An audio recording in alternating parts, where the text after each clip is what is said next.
Next, the long-running inquiry into the contaminated blood scandal of the 1970s and 80s will hear closing statements later today. It's been called the biggest treatment disaster in NHS history, with 30,000 people thought to have been infected with HIV or hepatitis C. Our health correspondent, Jim Reid, has more. Nobody in the Threckall household ever dreamt they could be affected by AIDS. In 1991, the BBC broadcast this landmark documentary about the AIDS crisis. I had a blood test which the hospital confirmed was HIV. Bob Threckall was infected after being given a contaminated drug for the blood disorder Hemophilia. You know, you see things on television. It's so far removed from everything you know. You don't even consider that you could be part of anything like that, but you can. Now a retired teacher, Sue has spent decades trying to find out what happened and what was known about the risks. Over that time we have battled MPs, various parliamentarians, civil servants, the medical profession, the pharmaceutical company. I mean, it just goes on and on and on.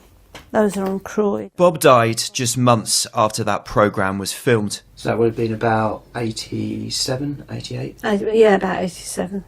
He was one of thousands infected with HIV or hepatitis after taking drugs imported from abroad or being given a transfusion.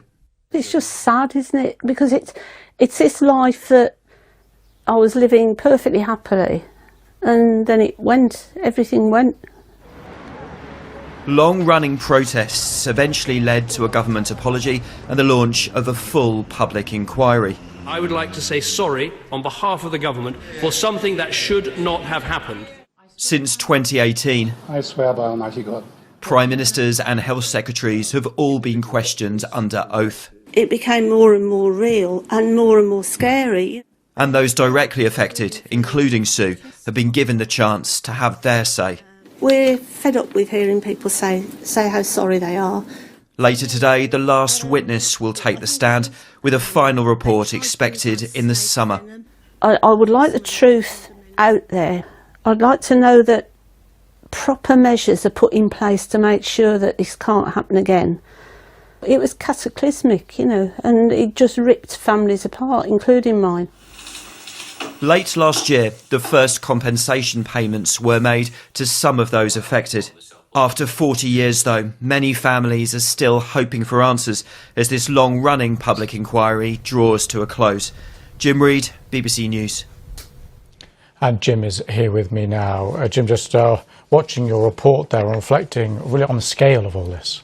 Yeah, that's right. I think Sue Threckall was speaking there, talking about how it was cataclysmic for her family. I think one thing that's been established by this public inquiry is how many families were affected by all this. So the best estimates at the moment are around 30,000 people in the UK were infected with either HIV or mainly hepatitis C, and around 3,000 lives have been lost. And the point made often by campaigners is that because this happened over a very long period of time, it didn't maybe get the attention that a tragedy like this would have got if it had been in a much more condensed period. Because often, you know, that hepatitis C is called the silent killer. It can take many decades to go from infection to someone suffering from liver failure or cancer, which is what can eventually kill someone with hepatitis C. So because it was so stretched out, maybe it didn't quite get the attention that it deserved until this public inquiry.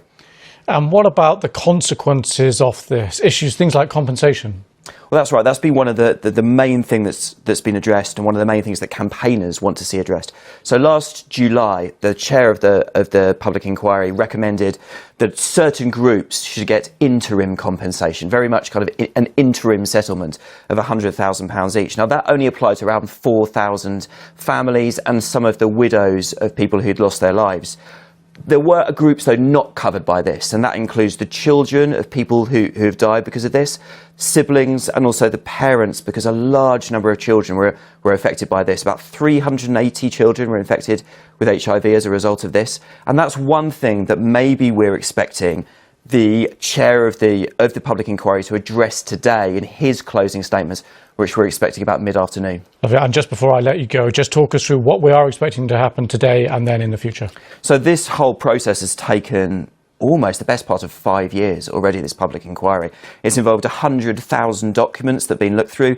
380 witnesses have given evidence. Today is the last day of actual hearings, the last closing statements. Then they go away and they think about the report and the conclusions, the recommendations. That should be published. We're expecting that at some time over the summer or maybe early autumn. So some way to go yet until full resolution. OK, Jim, thanks very much for that. Thank you.